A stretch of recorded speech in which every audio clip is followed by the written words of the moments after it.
Bonjour messieurs, j'ai pas le temps d'attendre que les gens se connectent. Donc je profite de ma petite marche de midi. Là, les gens disent ah Serge, tu as perdu les kilos, tu as fait comment? C'est de la discipline mon gars. Au lieu d'aller se gaver entre midi et deux au restaurant, ben, tu manges léger et tu vas faire une petite marche de 3, 4 kilomètres et puis tu retournes au bureau. Tu as des idées bien claires, le visage rafraîchi et voilà. Pareil pour reprendre la journée. Donc j'ai pas le temps naturellement d'attendre que les gens se connectent. Donc je voulais livrer ma petite pensée sur la petite actualité camerounaise, notamment apporter un soutien à Parfait Boom. Parfait Boom.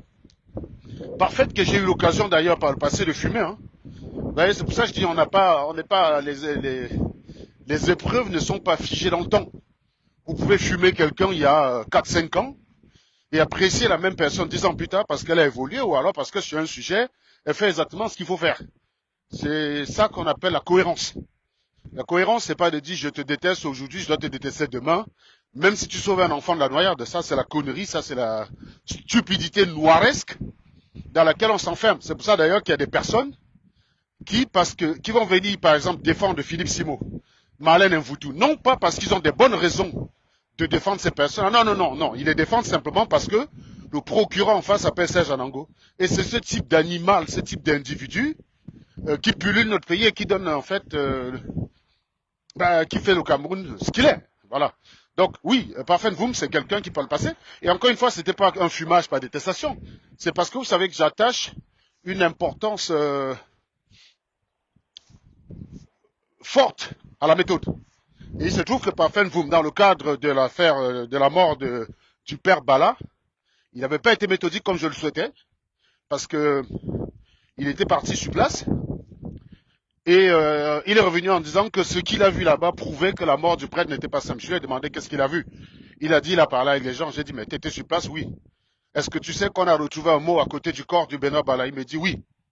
Est-ce que tu as comparé l'écriture avec l'écriture du père Benoît Bala, par exemple, avec ses écrits dans son église? Non, donc fumage. Voilà, je l'ai fumé. Parce que la méthode n'était pas bonne. Voilà, déjà, rien qu'une simple vérification de ce type-là, déjà qu'il aurait pu faire à son niveau. Donc, il s'est déplacé pour aller sur place, pour au final écouter les rumeurs, donc quelque chose qu'il aurait très bien pu faire avant. Donc, pour ça, il a été fumé par mes soins. Mais pour autant, Parfum Voum, sur ce coup, je lui adresse 100% mon soutien parce qu'il a fait preuve d'une certaine cohérence. Et je vois d'ailleurs des personnes qui sont surpris de me voir ne pas avoir la même vindicte, virulence vis-à-vis des gens de la base. Alors, les gars, il faut d'abord comprendre une chose. Et certains me disent, ah, ben, disons, tu t'es rabiboché avec la base, tu es revenu leurs amis. Ben oui, parce qu'en fait, chez vous, tout est une question de camp. C'est-à-dire que dès lors qu'on est contre un camp, on doit être contre ses agissements, on doit s'interdire de chercher toute circonstance atténuante permettant d'analyser l'action de la personne. Bah, ça, c'est exactement ce qu'on fait quand on veut commettre des injustices. Quand on essaye d'être juste dans la vie, on ne doit pas s'interdire de regarder les motivations d'une personne. C'est le rôle d'un procès. Si on analysait les choses comme vous, on dirait telle personne a volé, la peine de prison c'est 15 ans, allez va en tôle. Telle personne a tué, la peine pour meurtre c'est tel nombre d'années, allez va en tôle. Bah, c'est ce qui se passe en Noirie. Parce que vous avez remarqué qu'en Europe, comme aux États-Unis, un procès en assise peut prendre 2 mois, alors que chez vous, un procès en assise est bâclé en 30 minutes. Donc il faut se poser des questions sur votre système judiciaire. C'est votre façon de penser. Et moi, je suis surpris par des gens qui vivent en Europe et qui ne regardent pas ce qui est bien de ce côté. Tout acte, tout acte, même aussi barbare soit-il, mérite qu'on entende, qu'on comprenne le mécanisme qui a amené la personne à en arriver là et qu'on solutionne. C'est la raison pour laquelle, bien que Salah Adebsela a été attrapé avec des personnes à l'origine de la mort de plus de 120 personnes, on l'écoute, on comprend comment la société fabrique ce type d'individus, potentiellement pour essayer de régler le problème à la source et éviter qu'il n'y ait pas d'autres Salah Abdeslam. Chose que vous ne pourrez pas offrir à la population si vous vous contentez de dire je l'arrête, je le prends, terminé, et ça s'arrête. Moi j'ai été de ce type-là, j'ai été des personnes qui considéraient que oui, dans ce genre de situation, plus c'est expéditif, mieux c'est. Non, non, quand on grandit, quand on regarde les méthodes, on regarde les deux peuples, on voit ce que ça donne de part et d'autre. Est-ce que le fait de brûler des voleurs dans la rue a réduit le vol au Cameroun? Non. En France, on ne brûle pas les voleurs dans la rue, mais il y a moins de voleurs en France qu'au Cameroun. Donc posez-vous des questions. C'est pas la méthode. En France, il y a même des gens que vous arrêtez, vous amenez au commissariat, le soir même il est rentré. Mais c'est pas pour autant qu'on le brûle. Je le sais parce que mon petit frère a fait partie de ça. Vous vous souvenez, pour ceux qui me suivent depuis 2015, j'ai affiché moi-même mon propre petit frère en France pour une affaire de vol d'ordinateur. Il a été attrapé, on l'a amené il est passé en comparution immédiate. Il a pris un sursis, il est ressorti le même jour. Donc, je veux dire, voilà. Donc, si vous enlevez 95%, si vous enlevez les étrangers en France, bah, vous réglez le problème du vol au moins de 80%. C'est-à-dire que les petites voleurs à la frappe, là, les petites frappes, là, il n'y a pas beaucoup de blancs parmi. C'est très souvent les étrangers. Les petites frappes, c'est très souvent les étrangers. Voilà. Et donc, je vous dis ça parce que mon petit frère, il en a fait partie. Mais pour autant, en France, la plupart du temps, si vous laissez votre téléphone quelque part, vous avez 80% de chance de le retrouver, sauf si ça tombe entre les mains d'un noir et d'un arabe. Ça tombe entre les mains d'un blanc, il cherchera son propriétaire. Donc, quand vous perdez votre portefeuille, il faut prier que ça tombe entre les mains d'un Français. Parce que si ça tombe entre les mains d'un Français, vous récupérez votre portefeuille à l'intégralité, ben, ça tombe entre les mains d'un Arabe, parce qu'il va vouloir voler les 15 euros qu'il y a là-dedans. Il ne va pas se gêner à vous donner vos papiers, alors qu'il peut vous simplifier la vie, alors que si vous donnez les papiers là, vous aurez pu même lui donner 50 euros pour le remercier, parce que ça vous évite tout un paquet de démarches, la carte vitale, la carte d'identité, les papiers de la mutuelle, enfin bref, vous voyez bien ce que je veux dire, la carte bancaire qu'il faut faire opposition, et attendre qu'une nouvelle arrive, et parfois les oppositions sont facturées de 10 ou 15 euros, un truc dans le genre. Donc, vous voyez bien que cette personne va préférer la garder parce que voilà, c'est comme ça. Donc c'est une question de culture. Et puis voilà, donc maintenant si vous regardez chez vous, vous attrapez les gens, vous les cramez, vous les tabassez comme des serpents. Très bien. Est-ce que ça marche? Est-ce que ça fait donc que moi, si je décide d'aller investir au Cameroun aujourd'hui, je vais avoir des gens honnêtes devant moi qui vont pas essayer de m'entuber? Est-ce que ça veut dire que si je confie l'argent à une personne, il va pas voler? Non, ça ne règle pas le problème. Donc vous voyez bien que le côté expéditif ne règle pas le problème. D'autant plus que la plupart de ceux qui sont prompts à tabasser le voleur comme le serpent, ils sont même des voleurs. C'est même souvent ça qui est drôle. C'est qu'eux-mêmes, c'est des voleurs. Donc voilà, c'est les premières personnes à juger les gens. On a bien vu ici Marlène Mvoutou juger les gens. Tel ne travaille pas, tel n'est rien. Ton mari ne dépasse pas mon mari, machin, bedule. Pour au final, n'être qu'une pauvre voleuse, première chose, ça c'est plus important, chômeuse, bénéficiaire des aides, vivant en HLM, et puis voilà, et usurpatrice de diplôme, alors que c'était le principal. Ça veut dire que si je vivais dans un pays où il suffisait qu'on dise usurpateur de diplôme et je me faisais tabasser, j'aurais parmi les gens qui me tabasseraient Marlène Mvoutou, alors que c'est, en fait, alors qu'elle se décrivait elle. Vous voyez ce que je veux dire en fait? C'est-à-dire que les gens qui tabassent ces voleurs, c'est pas forcément les gens honnêtes. C'est les personnes qui à un moment donné profitent de ça pour régler leur frustration personnelle. Ben voilà, ils tabassent pas le voleur parce que le vol le dégoûte. Pas du tout. Moi, le vol me dégoûte. Je suis pas un voleur. Par contre, je suis pas pour quand tu es un voleur. Voilà, parce que si j'étais pour quand tu es un voleur, probablement mon petit frère serait déjà mort, puisque je vous dis, mon père, il a eu, ma mère a eu 6 gosses, mais voilà, il y en a un parmi qui était un défaut de fabrication, ça arrive, c'est comme ça. Il a changé d'ailleurs aujourd'hui. Il est maintenant pasteur. Je crois que c'est mieux. Il est maintenant pasteur ou quelque part dans les églises, mais enfin bref, voilà, ça veut dire. Mais pour autant, je lui souhaite aucun mal. Voilà, c'est un petit frère. Je l'ai aidé à faire venir en Europe et il a fait que des bêtises. Maintenant, il s'est réfugié dans l'église, tant mieux. Mais toujours est-il qu'il ne sert à rien, puisqu'on ne peut pas dire dans la famille qu'on bénéficie du fait qu'il est en Europe. Donc, mais ça reste mon petit frère. Je ne souhaite en aucun cas qu'il soit cramé parce qu'il est un voleur. Je ne souhaite pas ça. Donc voilà. Donc c'est pour ça que votre justice expéditive elle, ne marche pas. Vous voyez très bien que ça ne marche pas. Cette habitude de vouloir tuer les gens, tabasser les gens. Parfois vous tuez un père qui dans le désespoir volait pour aller soigner son enfant. C'est-à-dire que vous tuez le père, vous tuez l'enfant en même temps. Vous n'avez jamais cherché à comprendre pourquoi un père vole. Quand vous voyez un type, 45 ans, voler, mais déjà le vol c'est quelque chose d'honteux. Et le vol il est beaucoup plus marqué chez les jeunes. Parce que la plupart des gens quand ils sont voleurs, lorsqu'ils vieillissent, ils arrêtent un petit peu, ils se mettent un peu au vert comme on dit. Ils se mettent au vert. Ou alors il va être à la tête d'un grand réseau, lui-même il se salit plus. C'est-à-dire qu'il gère, il pilote les activités à distance. Le vol en lui-même, c'est une activité de jeunes. Donc quand vous voyez un type de 45, 50 ans qui vole, les gars, moi c'est quelque chose d'extraordinaire. J'aurais envie de comprendre ce qui se passe dans la tête du gars. Qu'est-ce qui a fait qu'à 50 ans, le mec soit en train de voler? Qu'est-ce qui fait ça? Et bien bon, ben voilà, c'est autre chose qu'on ne peut pas savoir. Ça se trouve, je vous dis, c'est un papa qui avait son enfant malade. On lui a dit à l'hôpital, il faut de l'argent pour 3 perfusions. Il a appelé tout le monde lui a dit, je ne peux pas, je ne peux pas, je ne peux pas. Notons quand même que c'est tout le monde qui ne peut pas se redeuil, bien sûr, si l'enfant meurt. Mais tout le monde lui a dit, je ne peux pas, je ne peux pas, je ne peux pas. Et dans le désespoir, il a vu un téléphone, il s'est dit, si je vole ce téléphone, je le vends, ça règle mon problème, je peux sauver mon enfant. Et lui, il s'est fait prendre, il s'est fait tabasser, il s'est fait brûler, Parce que dans le lot, il y a des gens qui ont été agressés par des gens à la machette chez eux, donc on a violé leurs enfants devant eux. Et ben le pauvre papa, qui volait pour une bonne raison pour le coup, se retrouve en train de mourir parce que d'autres personnes ont commis d'autres actions. Non, non, il faut à chaque fois juger les actions de façon isolée et et prendre le temps de comprendre. Voilà. Donc ça, c'était ma première partie sur les gens qui considèrent que parce qu'on est contre des gens, on doit s'interdire de comprendre pourquoi ils agissent. En l'occurrence, des gens de la base, même si parmi il y a des gens peu recommandables, ça c'est clair, même s'il y a des gens parmi dont le niveau intellectuel est à questionner, et ça c'est clair, il n'en demeure pas moins qu'on connaît pourquoi ils agissent, on connaît les actes, on connaît les raisons. Est-ce que quelqu'un qui pense, je vais vous dire, mettez-vous, on appelle ça le principe de charité, ça c'est quelque chose qui est très compliqué dans le cerveau d'un noir. Est-ce que quelqu'un qui est en France, qui considère qu'il y a un régime qui maltraite ses compatriotes, a le droit de réagir? D'abord, première question simple, est-ce qu'il a le droit de réagir? Ça, that's the first question. Maintenant, deuxième question, est-ce que cette personne est-ce qu'on peut comprendre que cette personne, par désespoir, commet un certain nombre d'actes, même qu'on ne partage pas? Moi, à titre personnel, je suis quelqu'un, je suis très fort en argumentation. C'est pour ça que je suis le dernier, je serai toujours la dernière personne à porter un coup sur une personne. Ça ne veut pas dire que je suis pas fort, hein. Tentez, vous allez voir. Mais parce que je suis suffisamment bon en argumentation, j'ai pas besoin de taper quelqu'un pour, j'ai pas besoin, j'ai dit, que ce soit mes enfants ou tout ce que tu veux, ben, j'ai pas besoin d'agresser mes enfants pour me faire comprendre. J'ai pas besoin, je ne tape pas mes enfants, j'ai pas besoin d'étrangler ma femme ou n'importe quelle compagne pour me faire comprendre. C'est d'abord un acte de faiblesse. C'est d'abord un acte de faiblesse. C'est d'ailleurs la seule fois où j'ai sombré dans ce genre de choses.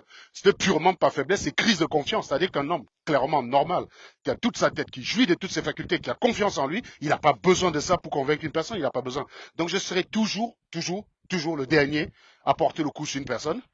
D'abord parce que si je porte en premier, je suis qualifié d'agresseur. Donc là, le mec, s'il est malin, il me provoque, je lui donne un coup de poing, il va porter plainte et je peux lire l'heure. Donc déjà, cette possibilité-là existe.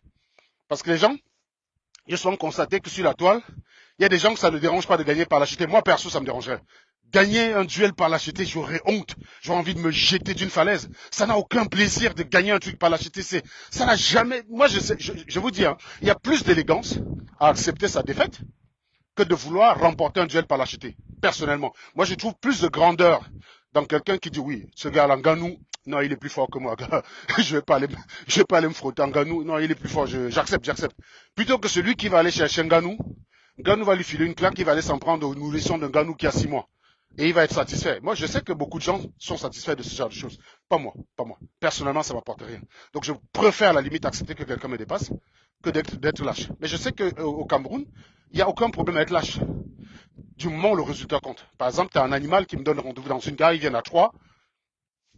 Pour beaucoup de personnes, ça ne pose pas problème. Il faisait une vidéo pour dire qu'il est prêt à mourir pour le Cameroun. Il faisait une vidéo pour dire qu'il est venu venger les Camerounais en m'attaquant moi. En jouant le gars des cités, le caïd. Mais finalement, ils étaient 3. Mais ça n'avait pas l'air de déranger les gens. Les gens étaient beaucoup plus préoccupés par la réécriture de l'histoire. Ah, Serge Anango, tu dis qu'ils étaient 3. Non, il t'a donné un coup de poing, tu as vu 3 personnes. Voilà. Donc, je sais qu'on vient d'un monde où la lâcheté ne dérange pas les gens. Mais moi, personnellement, désolé, certes, je suis né au Cameroun. Certes, j'ai grandi avec les Camerounais. Non, désolé, je suis pas lâche. Ça, c'est quelque chose de honteux. Vous ne pouvez même pas imaginer. C'est-à-dire que moi, si un jour je suis pris par l'envie de gagner un duel par lâcheté, non, je me jette d'une falaise. Les gars, je me jette. C'est-à-dire, je cherche même le sommet le plus haut du monde, je m'en vais me jeter de là. C'est la raison pour laquelle beaucoup parmi vous, qui m'ont souvent écrit pour me donner des éléments pour attaquer des personnes que je fumais, ont été surpris que je n'utilise pas ces éléments-là. Par exemple, si je n'avais aucune preuve que le mari d'Mvoutou était serveur au McDo, quels que soient les documents qu'on m'avait envoyés, j'aurais jamais utilisé. Parce que je connais les Camerounais. Je vais vous expliquer pourquoi je ne ferai jamais ça. Je vous connais. En général, les gens se positionnent par clan. Donc, ils sont plus exigeants quand les attaques. Ils sont plus exigeants en termes de preuves et de rectitude morale quand les attaques sont orientées vers leur camp. Par exemple, je prends un exemple. Quelqu'un qui est fanat de Marlène et qui déteste foncièrement Serge Anango, il sera plus exigeant sur le type de preuve que je vais lui présenter contre Marlène Mvoutou. Il suffira qu'une seule de ces preuves-là soit corrompue, qu'il va rejeter l'ensemble de tout ce que j'ai déclaré. Je vous dis comment ça marche. Et en général, à contrario, ces gens sont moins exigeants quand ça vient de leur camp contre l'autre camp. Par exemple, Marlène Mvoutou va faire un direct pour dire Serge Anango n'est pas ingénieur. Ça, c'est suffisant pour le gars. C'est suffisant pour le gars pour venir me dire que tu n'es pas ingénieur, montre ton diplôme. Par contre, quand j'apporte la preuve que Malène n'est pas docteur, j'apporte la preuve que l'école ne la connaît pas, elle a cité deux établissements, j'apporte toutes ces preuves-là. J'apporte la preuve que non, mon ami, j'ai pas inventé que son mari est serveur du McDo, c'est elle-même qui a produit l'information. Regardez tel document publié par elle-même, regardez, c'est écrit dessus. Oui, mais ça ne veut rien dire, on peut très bien être manager et travailler au siège social et être ingénieur là-bas, qu'est-ce que tu crois? Bah oui, ingénieur génie civil qui travaille au siège social du McDo, oui. Limite ingénieur informatique, je veux bien comprendre, hein. Parce que tu gères, il faut entretenir les serveurs, enfin bref. Mais ingénieur génie civil, il faut m'expliquer, les gars. Il faudra m'expliquer, mais bon, comme vous ne savez même déjà pas ce que c'est qu'un ingénieur, parce que pour beaucoup d'entre vous, un ingénieur, c'est quelqu'un qui invente des choses, quoi. Non, non, un ingénieur, c'est pas un concepteur, non, non, c'est quelqu'un, c'est un inventeur, quoi. Voilà. Donc, il y a beaucoup de choses comme ça dans votre cerveau. Et donc, à contrario, ces personnes-là, en général, ils sont moins exigeants. C'est-à-dire qu'il va me voir, je viens de démontrer que l'autre personne est nulle, mais ils vont utiliser les propos de la personne. Je viens de montrer que la personne est un menteur. Fini. Menteur. Mais alors, que plus menteuse que ça, tu n'arrives pas à faire. Je viens de le démontrer. Mais elle va quand même utiliser les propos vides, sans preuve de cette personne-là contre moi. Donc c'est pour ça, c'est parce que je connais cette faiblesse qu'ont les gens, qui fait que si j'utilise un élément qui est corrompu, je donne le bâton à l'adversaire pour me battre et en général décrédibiliser tout mon travail. Moi, en général, quand je prends une personne en grippe, c'est d'abord parce que j'ai déjà des bonnes raisons de l'attaquer et j'ai pas besoin de corrompre ces bonnes raisons-là avec des éléments factices non vérifiables. C'est pour ça que je les utilise jamais. Maintenant, pour le cas de Marlène, je les ai utilisés parce que ça corroborait ce que Marlène elle-même avait publié. Donc, il était clairement impossible qu'elle me contredise sur la question, puisque la piste du logement HLM, c'est elle, la piste du mari qui travaille dans la restauration rapide, c'est elle qui me l'a fourni. Donc, les éléments qu'on m'a donnés corroboraient cela. Donc, pour moi, je n'avais pas d'inquiétude. CQFD, c'est pour ça que je les ai utilisés. Mais sinon, j'utilise jamais ça parce que je ne vais pas attaquer une personne et être lâche de soutenir tout mensonge contre la personne. Je trouve ça minable. Voilà. Et moi, personnellement, ça ne correspond pas à mon éthique. Donc, une fois ceci dit, hein, j'espère que vous allez bien. Donc, je disais tantôt que donc, il y a les gens qui disent oui, tu ne condamnes pas les gens de la base. J'attends les premières personnes qui vont dire que je ne condamne pas les gens de la base parce que c'est des bamilekés comme moi. Je vais les allumer propres. C'est-à-dire, je vais mettre sur vous, les gars. Parce qu'en ce moment, je suis hyper en forme. Hein. Je suis sur Philippe Simon. Mais j'ai une certaine, je pète la forme en ce moment. Vous n'avez même pas idée à quel point. Donc, j'attends juste les premières personnes qui vont dire que j'attaque les gars de la base parce que j'attaque pas les gars de la base parce que c'est des bamilekés. Ils vont m'expliquer combien de personnes, parce que déjà, je vois vos arguments à deux balles. Les arguments à deux balles, c'est de dire que la base n'attaque que les non-bamilekés. Mais les gars, je vous rappelle que c'est un bamileke qui a fait une vidéo où il a demandé qu'il est prêt à payer 2000 euros pour qu'on me coupe les pieds, hein, pour qu'on me casse les pieds en France. Donc, excusez-moi, la base attaque toute personne qu'elle considère comme dangereuse pour son combat, comme toute personne qui nuit à son combat. Par exemple, toute personne qui défend Paul Biya, qui soutient le régime de Paul Biya, qui sert le régime de Paul Biya, nuit au combat de la base qui est de voir Paul Biya dégager. Je vais dire encore une fois, vous avez le droit d'être contre eux, vous avez le droit de ne pas les aimer, mais il faut comprendre pourquoi ils le font. Quand la base quand certaines personnes de la base disaient qu'il faut agresser Serge Anango. Mais c'est pour une raison très simple. Je leur faisais ça dur. Donc vous ne pouvez pas taper sur les gens et les empêcher de pleurer. Je leur menais la vie dure. Et ben oui, c'est normal que les mecs faisaient, parce que comme vous savez que, je vous ai dit dans la base, il n'y a pas que des flèches, hein, il y a quelques animaux là-bas, tu vois. Ces animaux n'étaient pas foutus de comprendre que je les fumais parce qu'ils avaient défendu le viol et le vol, ce qui les rendait peu crédibles pour continuer à dire qu'ils sont contre le régime Biya en raison de ces malversations. Ils étaient plus crédibles pour le faire. Et de la même façon que quelqu'un qui a vu les propos d'Elim Bilobé, qui n'a pas condamné les propos d'Elim Bilobé, qui n'a pas trouvé étonnant qu'Elim Bilobé ne soit pas convoqué par un procureur ou par qui que ce soit, et qui serait très satisfait ce matin que parfois vous lui soit convoqué. Mais cette personne n'est pas crédible. Je ne peux même pas discuter avec la personne. C'est un animal pour moi. Vous n'êtes pas cohérent. Moi, j'ai vu des vidéos récentes où on fouettait les gens sur lui avec la machette. Ça, je suis désolé, c'est plus violent que la basse. La basse ne va attaquer que quelques personnes ciblées ça et là. La basse n'attaque pas tout le monde. Hein. Elle n'en a d'ailleurs pas les moyens. Donc elles vont cibler les personnes dirigeantes. Là où elles ont tort, c'est de cibler les artistes, puisque les artistes, c'est des victimes. Vous voyez vous-même, Longa a essayé. Vous avez vu ce que ça donne quand vous êtes artiste libre au Cameroun. Tout le monde n'a pas envie de finir fessé dans une gendarmerie, fouetté à la matière dans une gendarmerie, neutralisé par un tabouret. Tout le monde n'a pas envie de finir comme ça, donc ne demandez pas ça aux gens. Donc c'est pour ça que je suis tout à fait contre l'idée qu'on agresse les artistes. Maintenant, sans soutenir l'idée qu'on s'en prenne à des dirigeants, ça moi je trouve ça plus cohérent. C'est beaucoup plus cohérent dans leur combat. C'est-à-dire que si vous mettez dans une logique de dire on va empêcher toute personne qui sert ce régime de venir en France, il me semble plus cohérent dans ce système de référence-là de s'attaquer aux dirigeants. de ne pas s'attaquer aux artistes qui ne sont pour rien du tout. C'est comme si vous attaquez aux professeurs des lycées en disant que si tu es fonctionnaire, c'est que tu sais pour le bien. Mais le mec, qu'est-ce que tu veux qu'il y fasse, gars? Lui-même, il subit ça, il n'a même pas son salaire à la fin du mois, donc c'est pas tout à fait cohérent de faire ça. Donc ça, c'est la première chose. Et la deuxième chose, quand même, encore une fois, c'est de pointer le fait qu'il y a Niat Njivendi à Paris et personne l'a embêté. Bon, déjà, il faut prouver que la base est au courant de l'adresse de Niat Njivendi, pardon. Il faut que la base puisse prouver. Il faut prouver que la base est au courant de l'adresse, mais elle ne fait rien. Et j'ai aussi en mémoire, je crois que Laurent Esso, il est à Paris.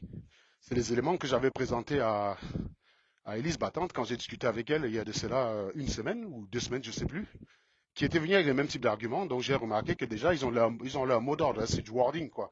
Ils utilisent à peu près les mêmes choses et tout ça pour noyer les exactions et les horreurs qui se passent au Cameroun. Je trouve que si tu n'as pas condamné ce qui s'est passé avec Longuet Longuet, si tu as trouvé ça normal, tu ouvres ta gueule sur la base, c'est une grosse merde. Donc si vous connaissez des gens dont vous avez la preuve qu'ils ont soutenu l'agression vis-à-vis de Longuet Longuet et qui sont en train de s'insurger contre la base, donnez-moi leur nom s'il vous plaît. Vous pouvez écrire en commentaire. Hein. Vous pouvez commenter là, vous m'apportez les captures d'écran. Vous dites telle personne, là voici ici en train de se réjouir de la violence que subit Longuet Longuet. Et la même personne, là voici ici en train de s'offusquer de la base. Moi, je vais faire un live sur eux. Je vous ai dit à ce moment, je pète la forme, les gars. Je suis, euh, je suis un peu trop en forme en ce moment. Est-ce que ça se coupe là? J'espère que ça se coupe pas. Donc je vais vous dire en ce moment, je pète la forme. Je suis un peu trop en forme là en ce moment. Donc si vous avez ce genre d'informations, n'hésitez pas à me, n'hésitez pas à me les balancer. Et donc, je me chargerai avec beaucoup de plaisir de ce type d'animal. C'est ce qu'on appelle le devoir de cohérence.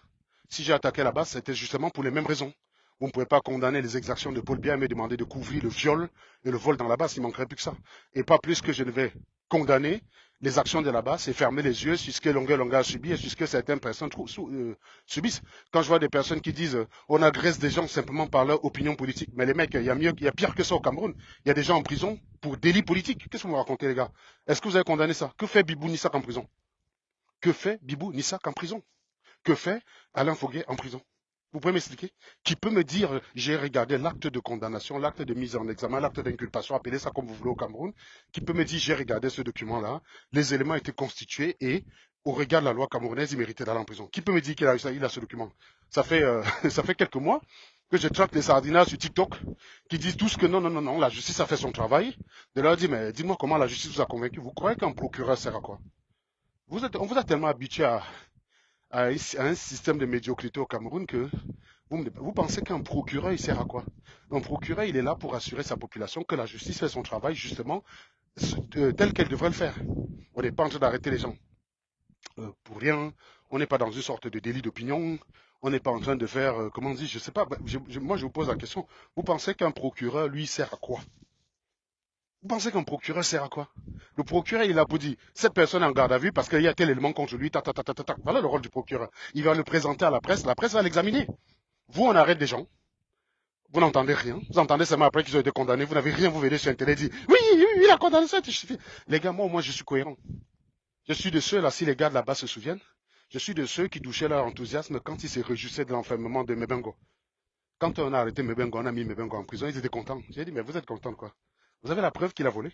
Ah, mais tu as vu tout l'argent qu'il a acheté? Oui, oui, certes, certes, certes. C'est pas comme ça que doit fonctionner la justice. Que tu sois convaincu qu'il a volé, c'est un droit. Que tu te dises, oui, son niveau de vie ne cadre pas avec le niveau de vie d'un ministre au regard du salaire qu'il est censé marger. C'est un droit. La justice ne fonctionne pas comme ça. La justice est là. La justice est là. La justice ne fonctionne pas selon la volonté de la population. C'est pour ça que vous avez des gens qui sont libérés dans des pays, ça fait mouche. Parce que ces gens n'ont pas compris le rôle de la justice. La justice n'est pas là pour faire plaisir à la population. La justice est là pour établir les faits et faire appliquer la loi. Point à la ligne. C'est-à-dire, tu as volé, est-ce que c'est établi que tu as volé? Oui, c'est établi que tu as volé. Que dit la loi? Voilà ce que dit la loi. Eh bien, bah, moi, on te punit. Tu as volé? Oui. Est-ce que c'est établi que tu as volé? Bah non. Il y a juste ma cousine, il y a juste qu'il y a la cousine du gars qui atteste que c'est lui qui a volé. Mais est-ce que moi, la justice, je suis en mesure de prouver qu'elle a volé? Non. Donc si je le mets en prison, alors que je n'ai pas pu établir qu'il a volé, je prends le risque de mettre un innocent en prison. Donc, non, je ne le mets pas en prison, voilà. Et là, on dit, ah, la justice est laxiste, voilà pourquoi les voleurs, quand ils rentrent au commissariat, ils ressortent, nanana. Et bon, bam, prochaine fois, on attrape un voleur, on brûle les bêtises. Voilà. Voilà comment vous êtes. On est un peuple complètement primaire à qui on a habitué à toutes les médiocrités. Et là où je suis assez souvent choqué, parce que je peux comprendre que quelqu'un qui vit au Noiristan, donc le Noiristan, je pense que vous avez bien compris où c'est la Noirie, c'est l'autre nom de la Noirie. Je peux comprendre que quelqu'un qui vit en Noirie, en fait, a été habitué à cela, a été habitué à une justice expéditive, a été habitué à l'idée que si la décision plaît à Paul Biya, ben, c'est qu'elle est justifiée. Et donc, pour lui, Paul Biya n'a pas contesté la décision. Il n'y a personne qui a dit que la décision était mauvaise. Donc, c'est justifié. Voilà. Donc, tout va bien. Et puis, voilà, terminé. Il faut comprendre ça. Par contre, quand vous avez des gens qui vivent en France, qui voient comment la justice fonctionne, je suis assez surpris de voir les mêmes personnes soutenir ce genre de choses. C'est là où ça me dépasse, en fait. C'est là où je suis totalement dépassé. Vivre en France, où quand vous avez le passeport français, vous êtes mélangé comme un Français. Il n'y a rien, il n'y a aucun droit qu'un blanc a que vous n'avez pas. Venir soutenir des propos du type halogène autochtone, je crois qu'il faut avoir un boulon qui a sauté dans sa tête. Je pense qu'il y a vraiment une malédiction, il y a un problème de conception quand on conçoit le noir. Il est même incapable, non seulement il est incapable d'améliorer les conditions de vie chez lui, mais pire que ça, les gars, il est incapable de tricher où ça marche pour dire je vous apporte ça, les mecs. Sérieusement. C'est là où je ne comprends pas, les mecs. C'est-à-dire qu'un truc qui marche, d'accord, vous n'êtes pas capable de créer. Ok, je veux bien, vous n'êtes pas capable de créer. Mais prendre ce qui marche pour dire, vous n'êtes pas obligé de prendre du blanc que le téléphone, l'iPhone, le véhicule. Vous n'êtes pas obligé de prendre que ça, du blanc. Vous pouvez prendre autre chose. Vous pouvez prendre sa façon dont il fait la justice, sa façon dont il fait l'éducation, dans sa façon dont il soigne. Vous n'êtes pas obligé de... Bah, d'ailleurs, la façon dont ils soignent, vous le prenez tous, puisque vos dirigeants, dès qu'ils sont malades, même vos chefs de village d'ailleurs, même vos chefs de village qui, soi-disant, ont la protection des ancêtres avec eux, quand c'est chaud, ils viennent en France. Donc les ancêtres, non, non, ça va attendre quelques minutes. Quand c'est complètement chaud, non, non, on va en France, c'est parce que, non, le blanc, quand même, il maîtrise, tu vois. Et donc, toi, tu vis en France, où les Blancs ont considéré que cette séparation est mauvaise et néfaste dans une société, bah, tu viens de défendre ça dans ton pays. Et tu dis après que tu es camerounaise, tu es fier de l'être, tu es une grosse merde. Tu es une grosse, grosse, grosse merde. Donc moi, je recommence encore ce que j'ai dit. Je veux bien condamner les gestes de la base parce que vous savez ma position. La violence, c'est pas intéressant. Mais je trouve qu'il n'y a rien à aller verser la farine sur un ministre. Hein. Qu'on soit bien clair, je ne suis pas en train de dire que je soutiens. Mais le fait de dire que je ne soutiens pas ne doit pas m'empêcher de comprendre. Et aussi, je vais même vous dire, c'est même d'ailleurs votre inaction vis-à-vis de ce qui se passe au Cameroun qui fait, je suis même tenté de dire à la base, allez-y un peu plus fort. On va voir ceux qui condamnent ce que vous faites et ceux qui ferment les yeux sur ce qui se passe au Cameroun. Est-ce que Parfait Aïs et toi a lancé une émission spéciale quand la vidéo contre Longueuil est sortie? Pas du tout. Comprenez donc que vous avez des pantins, des merdes, des sous-hommes. Vous n'avez pas d'homme à la tête de votre gouvernement.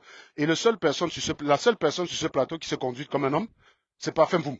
C'est Parfait Mvoum qui a dit, mes chers amis, oui, là-bas, c'est une bénédiction. Et il a des raisons de le dire. Là-bas, c'est là pour rappeler que ce régime est méchant et qu'on on peut pas les laisser vivre tranquilles. Bon, d'accord, vous au Cameroun, vous ne pouvez rien faire. Toi, Parfait Haïtien et toi, tu vas faire quoi? Si tu tentes ta maman, tu finis, tu rejoins Amoukson en prison. Donc, tu es obligé de dire, tout va bien, tu fermes ta gueule.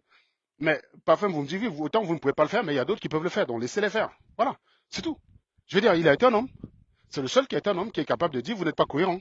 Il y a des choses qui se passent au Cameroun, vous fermez vos gueules, et pour les petites farines qu'on verse sur les gens, vous faites des émissions spéciales. Oui, il a raison. Je ne peux que soutenir Parfum Poum dans cette condition-là. C'est le seul qui a été un homme sur ce panel. Les autres se sont énervés, se sont excités parce que c'était à qui devait montrer plus de loyauté vis-à-vis du régime en place. Les énervements, comment dire, simulés. D'ailleurs, les énervements simulés, on a eu l'habitude de ça. Hein. Je connais quelqu'un qui est le spécialiste de l'énervement simulé, c'est Ahmed Kamer. Avec Kamer, quand il joue l'énervé devant la caméra, mais il faut simplement le voir quand il a coupé la caméra après, il se fout de votre gueule après derrière.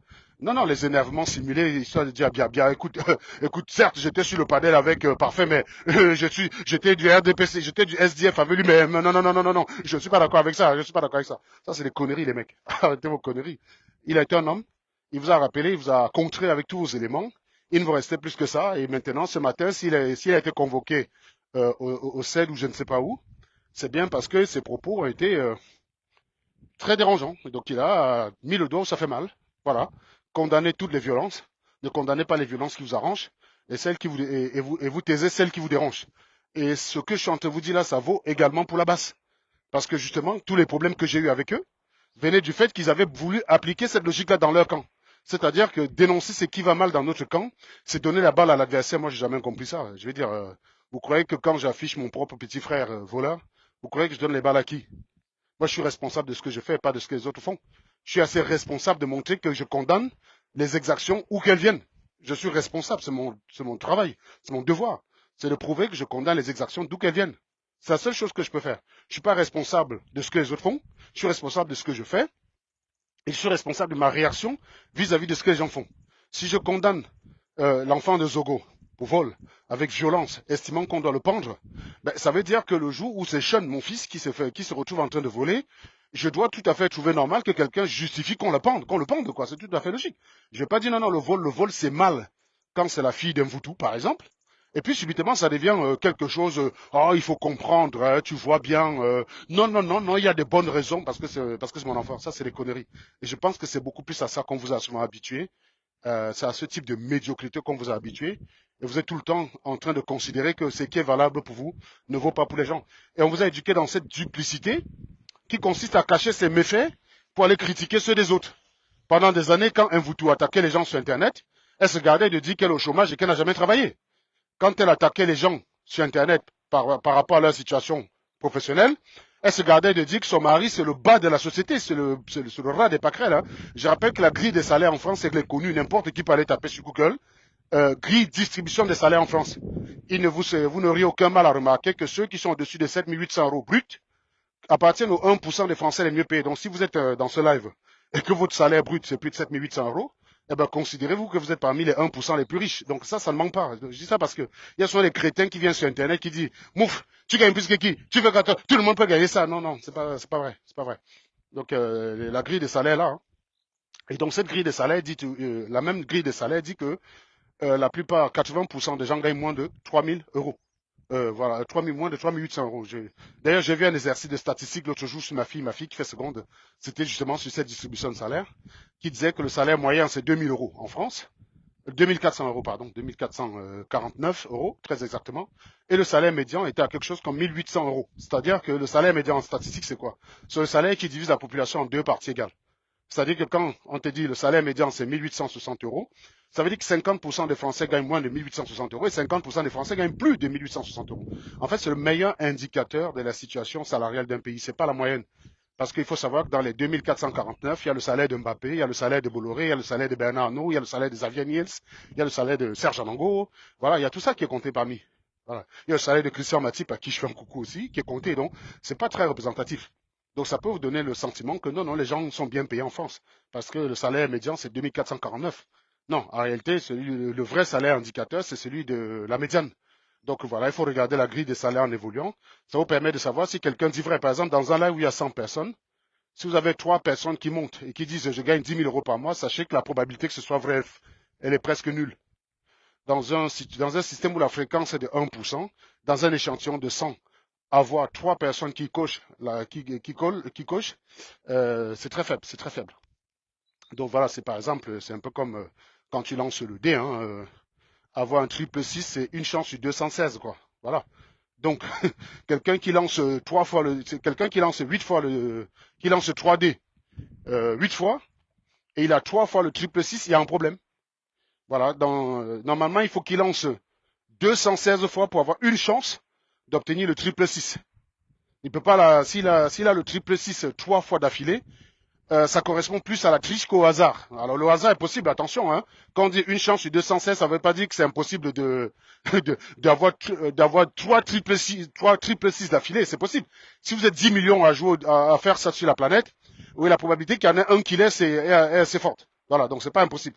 Mais cela dit, quand tu as quelqu'un qui le fait devant toi, ça correspond plus probablement à la triche qu'à la réalité. C'est pour vous dire que les statistiques ne mentent pas.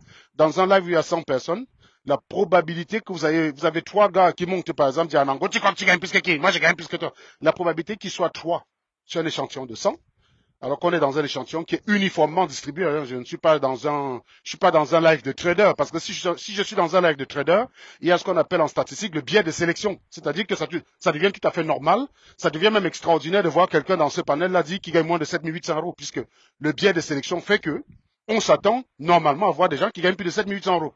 Mais si on est dans un live ouvert à tout le monde, dont les chances suivent la loi normale, la probabilité que sur un échantillon de 100, vous ayez 3 personnes qui gagnent plus de 7 800 euros, elle est très faible. C'est tout. Donc c'est comme ça qu'on peut parfois savoir si les gens disent la vérité ou ils mentent. Et quand vous regardez d'ailleurs souvent sur Internet, vous arrivez souvent sur certaines pages, tout le monde est milliardaire. Donc déjà, soit on est sur une page des milliardaires, soit c'est des menteurs. Voilà. La probabilité de tomber dans un forum, tout le monde est milliardaire, elle est nulle. Elle est nulle, sauf si vous êtes dans un forum des milliardaires. Voilà, c'est la seule explication possible. Soit c'est un forum des milliardaires dont les activités sont connues. Tu avais Xavier Niels, tu avais Donald Trump, tu avais Elon Musk. Oui, dans ce forum-là, tout le monde est milliardaire. Mais un forum comme ça, accessible à tout le monde, et dont la distribution va suivre une loi normale, non, non, c'est impossible, c'est impossible. Voilà comment, en fait, on ne tombe pas dans ce type de piège-là. Donc, pour revenir justement, donc sur le salaire, si je reviens sur le salaire d'un Woodson, son mari, 1500 €. Vous voyez qu'il est en dessous du salaire médian. Maintenant, si tu vas aller, quelle est la proportion de personnes qui gagnent moins de 6 600 € Bah, t'arrives à peu près à 54% à peu près, 54%. Quelle est la proportion qu'est-ce que je raconte? Non, non. Tu arrives à quelque chose comme 44%, 44%. Non, 56, 54% c'est le complémentaire. Donc, tu arrives à 46%. La proportion des gens qui gagnent moins de 1500 €, on est à 41%. C'est-à-dire que son mari gagne moins que 60% des Français. Et la meuf, elle était sur Internet à ouvrir son bec, quoi. Donc, quand vous êtes à 1500 € par mois, vous gagnez moins que 60% des Français. Quand vous êtes à 1300, vous gagnez moins que 70% des Français. Et si vous êtes à 1200, vous gagnez moins que 75% des Français. Et si vous êtes au RSA, vous gagnez moins que 95% des Français. Voilà. C'est-à-dire que les chômeurs et tout ça, vous gagnez moins qu'eux. Et donc, vous avez une chômeuse qui était sur Internet parce qu'elle croyait que sa vie était protégée. Elle ne s'attendait pas à ce qu'un jour on la dévoile et elle se mettait à attaquer les gens. C'est pour ça que je vous dis en fait qu'on est des champions pour ça. On est des champions pour garder sa mère de chez soi et aller attaquer celle des autres. Et ça se conçoit parfaitement parce que quelqu'un qui est spécialisé même en ça, même quand vous révélez qu'elle correspond à ce qu'elle combat, les gens continuent de la soutenir. Par exemple, je prends un exemple. Vous avez quelqu'un sur Internet qui a pour cheval de bataille de combattre le vol, le viol et tout ça. Et on découvre après qu'il est violé. Les gens sont abonnés sur sa page, ils vont continuer de rester sur sa page. Parce qu'ils vont dire non, cette personne nous a inspiré. Hashtag Philippe Simo. Oui, en ce moment, je suis aussi un peu sur mon vénérable et adoré client Philippe Simo. J'ai l'intention de rester sur lui un petit moment. Hein, donc, ceux qui vont dire t'es tout le temps sur lui, oui, oui, on est tout le temps sur un voleur. Un peu de la même façon que j'ai fait avec un Voutou. Je crois que je suis resté sur un Voutou quoi, 2 mois ou 3 mois. Bah, Philippe Simo, ça fait quoi? 3 semaines, vous êtes en train de chialer, les mecs. Faut arrêter vos conneries, les mecs. Non, non, non, on va s'occuper de Philippe Simo. On va s'occuper de lui. Il y a des billes, il y a des billes. En plus, il est une source d'inspiration. Autant il inspire les minables qui disent ah, Philippe Simo m'inspire. Bah, autant nous aussi nous inspire. Il nous inspire beaucoup de choses qui rendent agréable ces fumages. Et je vous dis, ces fumages, c'est toujours un très bon moment de détente. Faut venir. Et si vous pensez que vous avez des arguments meilleurs que ceux qui montent le défendre, bah, venez, les gars. Venez, venez. Vous êtes, comment dire, vous êtes attendu et vous êtes même souhaité. Hein.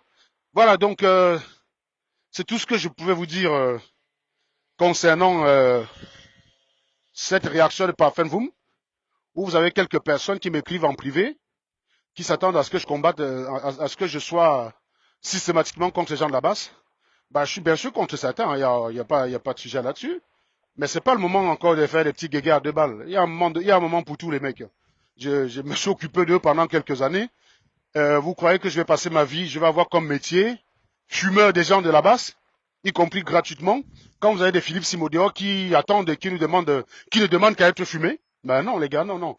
Faut de temps en temps laisser un peu les gens. Et je vous dis, ce n'est pas parce que je les fume que je vais refuser de comprendre pourquoi ils agissent ainsi. Hein. C'est pas venir dire ah, c'est un groupe de voyous, c'est très réducteur, c'est trop facile.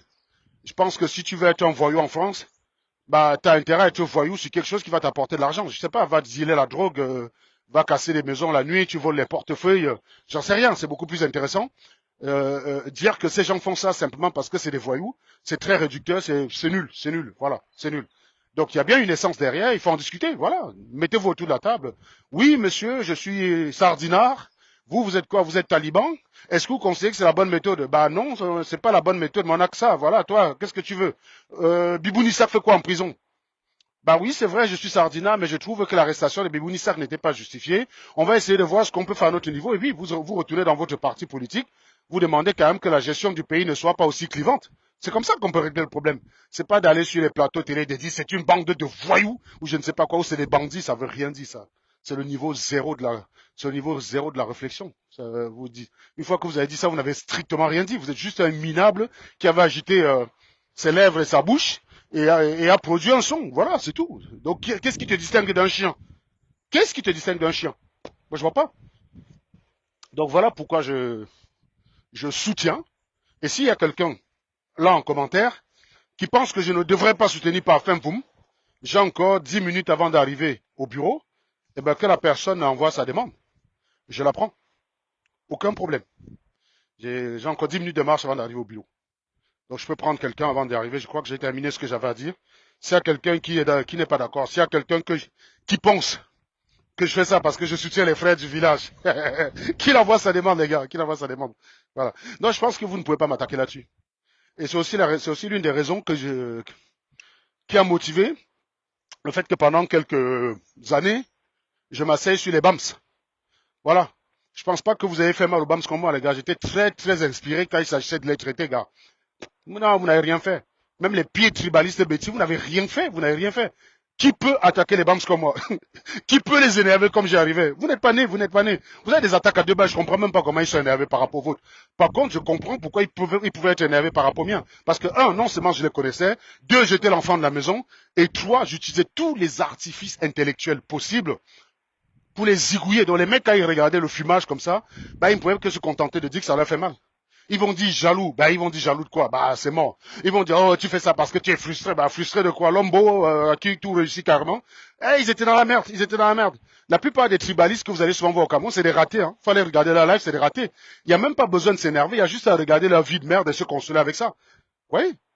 Bah, comment tu veux? Tu crois vraiment que moi, Bams, Lombo, vous allez voir un boulou qui est mangeur de cola, il va me dire, sale Bams, je vais m'énerver. Tu rigoles ou quoi?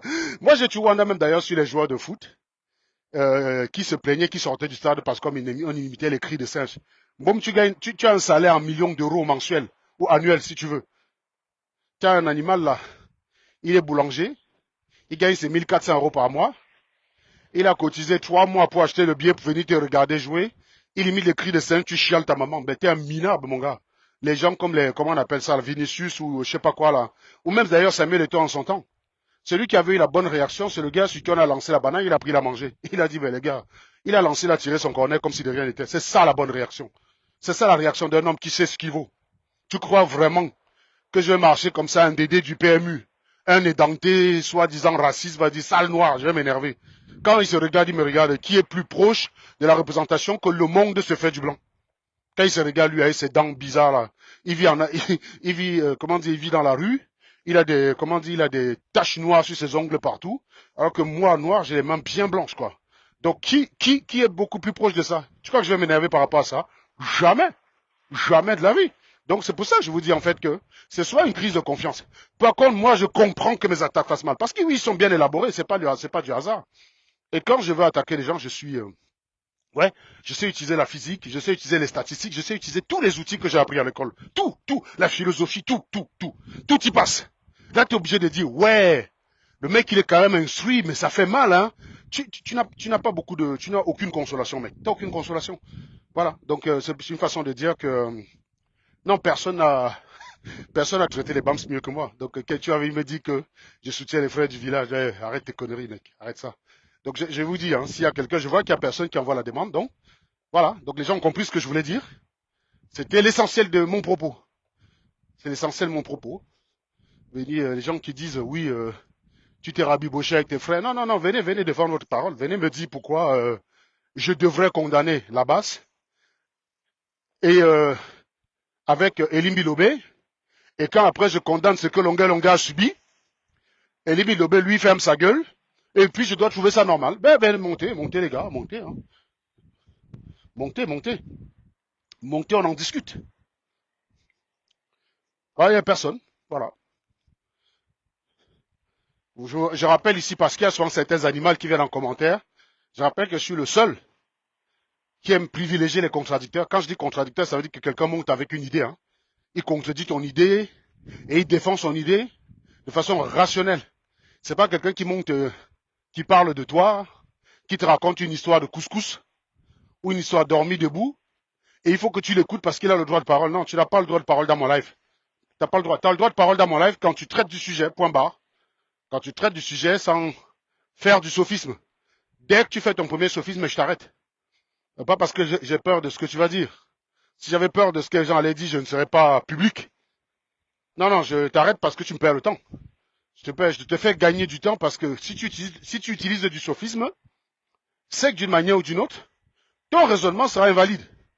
Alors, ça me sert à quoi de t'écouter déblatérer pendant 45 minutes pour après te dire raisonnement invalide? C'est exactement pour les mêmes raisons d'ailleurs que je n'écoute pas sur mes lives Les personnes qui viennent avec des commentaires de forme. Oui, Serge Alango, je t'aime bien, mais je pense que tu devrais changer ta façon de parler. Stop, direct. Je t'arrête tout de suite. Pas parce que j'ai peur de ce que tu vas dire. Parce que je sais que j'en tiendrai pas compte. Donc, j'ai pas envie de perdre le temps à écouter quelque chose qui me sert à rien. Si on te dit les propos d'Elimbi Lobé sont crades, tu viens dire oui, tu as raison, mais Serge, j'aimerais que tu dises ça plutôt comme... Non, on va d'abord dire à Elimbi Lobé de dire, de changer sa façon de parler, de réfléchir, et après maintenant tu viens, on en discute sur ma façon de parler, et ne fais pas l'inverse, abruti. Je suis celui qui réagit, je suis pas celui qui attaque. Voilà. Eh bien, il y a quand même des gens d'une certaine cohérence, hein. Quand on fait les lives sur Philippe Simo, il vient me dire, tu trouves le temps où pour faire les lives sur Philippe Simo, tu travailles même quand? Mais les mecs, les gars, je vous rappelle que même si je suis indépendant, j'ai les horaires de travail d'un salarié. Ça veut dire je commence le matin, j'arrête le soir. Théoriquement, aux heures où je fais des lives sur Philippe Simo, c'est dans mes heures de repos. Le problème, c'est que vous devriez justement vous poser la même question concernant Philippe Simo. Il prétend qu'il est chef d'entreprise, qu'il a la tête de dizaines ou de vingtaines d'entreprises. Mais quel est le temps? Comment il fait pour faire des vidéos tous les jours? Il fait au moins 3 vidéos tous les jours dont il fait le montage. Voilà. Il va arriver quelque part, je sais pas moi, il va voir un port en train de mettre bas, il va faire un live dessus. Il va vous dire voilà, investissez, venez chez moi prendre la formation. Il arrive quelque part, il arrive ailleurs, il voit un tracteur, il dit investissez. Il fait un live, il fait une vidéo de 25 minutes, voilà. Tout sujet est bon pour faire des vidéos parce qu'il gagne son argent grâce aux vidéos. J'ai l'impression que quand vous me demandez quand est-ce que moi-même je travaille, vous êtes finalement en train d'admettre que Philippe Simo, son seul travail c'est la vidéo parce que bizarrement vous le questionnez pas. Je rappelle que c'est pas moi qui suis à la tête de 10 entreprises, hein. Parce que quand tu es à la tête de 10 entreprises, t'as pas d'heure de travail, mon ami. Tu es en réunion sur réunion, en réunion sur réunion. Tu finis à 19h, tu rentres chez toi, tu es toujours au boulot, tu es toujours au téléphone. Les chefs d'entreprise, les gens qui gèrent vraiment les entreprises se reconnaissent dans ce que je suis en train de dire. Vous avez quelqu'un qui vous dit non, non, je ne gère pas qu'une entreprise, mais je gère une vingtaine d'entreprises. Mais il fait 3 vidéos chaque jour. Vous ne lui demandez pas quand est-ce qu'il gère justement ces entreprises. Et c'est à moi, salarié, que vous venez poser la question. En sachant que vous savez très bien que quand tu es ingénieur, lorsque tu as fini ta journée, tu rentres chez toi. Si tu bosses chez toi, c'est parce que tu veux. Théoriquement, tu n'es pas obligé de le faire. Les horaires où tu es payé, c'est les horaires ouvertes, hein, de 8 à 18 heures, quoi. Tu es payé de 8 à 18 heures, point barre. Tu n'es pas payé, oui, après tu as des cas de figure comme nous indépendants, où tu es payé à la tâche. Quelqu'un va t'appeler, il va te donner un truc, il va te dire j'estime qu'il faut 3 jours pour le faire, il te paye 3 jours. Si tu le fais en 3 minutes, tant mieux. Mais il te paye 3 jours pour le faire, voilà. C'est comme ça que ça marche. Donc c'est bien. J'ai l'impression que les gens qui me posent ces questions-là, ils sont bizarrement déjà, ils sont en train d'admettre que oui, le vrai métier de Philippe Simo, c'est vidéaste et rien de plus. Ça tombe bien, c'est exactement ce qu'on essaie de dire. Donc on vous remercie, que vous commencez vous-même à comprendre. Peut-être pas de la bonne façon, mais vous commencez à comprendre. Donc c'est la preuve que ce qu'on fait, ça marche. Et donc on va continuer de fumer Philippe Simo. Parce que d'abord, ça nous fait plaisir. Et aussi parce qu'on est jaloux. Voilà, on est jaloux. C'est tout. Mais est-ce que parce qu'on est jaloux, ça fait qu'il est honnête? Non, je crois pas. Donc oui, le fait que je peux très bien être jaloux de Philippe Simo. Je peux être très bien jaloux de son succès, qui reste à établir. Hein. Admettons que toi, tu crois en son succès, et tu crois que je suis jaloux pour ça. Viens le démontrer. Viens d'abord me démontrer son succès. Et une fois que tu as démontré son succès, maintenant, on va parler de ma jalousie. Mais sinon, par défaut, admettez que je suis jaloux, c'est pas grave. Oh, je peux très bien être jaloux de Philippe Simo, alors qu'il est un escroc. Et voilà. Donc, ce n'est pas grave. Donc, venez le défendre avec des arguments. Venez dire que je suis jaloux. Je vois pas en quoi vous l'aidez, en fait. Une fois que tu as dit que je suis jaloux, est-ce que tu as prouvé que les accusations contre lui sont infondées? Non, tu n'as rien prouvé, mon gars. Il y a des charges contre lui. Réponds à ces charges-là, ou alors ferme ta gueule. Si ta seule contribution, c'est de dire, tu ne fais rien dans ta vie, tu es jaloux. Mais non, tu es du même niveau que Marlène Invoutou. Faut laisser ça, les gars. Tu es sur le même niveau que Marlène, donc c'est bon. Ça va, ça va. Est-ce que vous m'avez encore vu ouvrir un live comme ça, spécial Marlène? Depuis qu'on sait qu'elle a le bac, elle ne mérite pas. Par contre, je peux la traiter entre 3 ou 4 abrutis comme d'habitude, puisque les abrutis, c'est des abrutis. Et les abrutis font partie entière de mon travail sur les réseaux sociaux. Mais je ne consacre mes lives qu'à des abrutis qui valent la peine. Par exemple, à une époque, je le faisais parce que je pensais qu'elle était docteur. Et une abruti docteur, remarquez quand même que c'est assez dangereux pour la société. Mais maintenant qu'on sait qu'elle n'a que le bac, je dis pas qu'on croit. Hein. Là, il ne s'agit pas d'une croyance, il s'agit d'un savoir. On sait qu'elle n'a que le bac. C'est pas parce que toi, tu me détestes C'est pas parce que tu es pro Marlène que les preuves disparaissent, mon ami. Les preuves s'en foutent de l'amour que tu as pour Marlène ou de la haine que tu as pour Serge Anango. Ils s'en foutent complètement. Donc, maintenant qu'on sait qu'elle est bachelière, ses positions sont logiques. C'est juste les positions d'une abrutie de base qui ne mérite plus qu'on lui consacre un live. On peut en parler comme ça entre deux lives, entre deux fumages. De temps en temps, c'est une crétine qui est très intéressante, dont j'y reviendrai assez souvent quand je peux. Mais non, je ne peux plus lui consacrer un live en entier, voilà. Parce que je sais que c'est une abrutie, c'est une giclue, c'est une ratée. Elle a tout échoué dans sa vie, et elle en veut à tout le monde.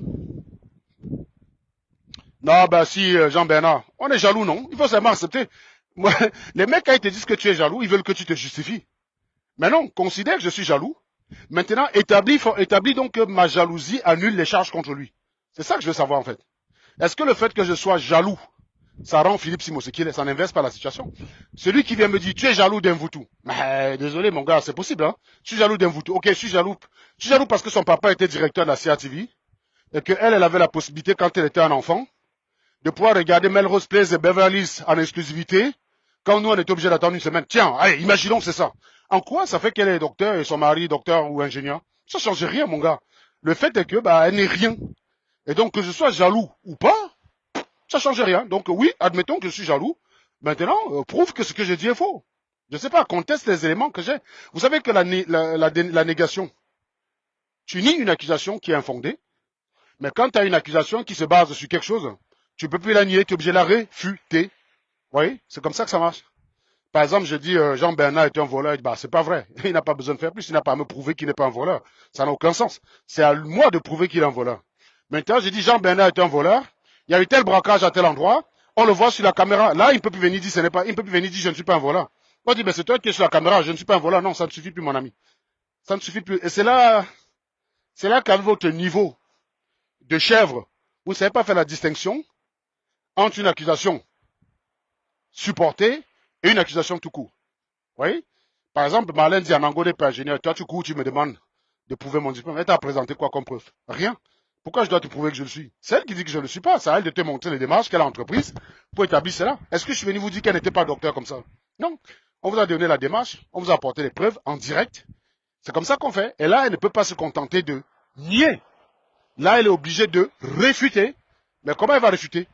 Par exemple, une piste de réfutation serait de se filmer en direct en train d'aller dans son école et de dire, monsieur, d'aller à la scolarité, de dire, monsieur, vous êtes de la scolarité de l'IAE? Oui, vous regardez bien, hein. Le bâtiment, on est bien à l'IAE.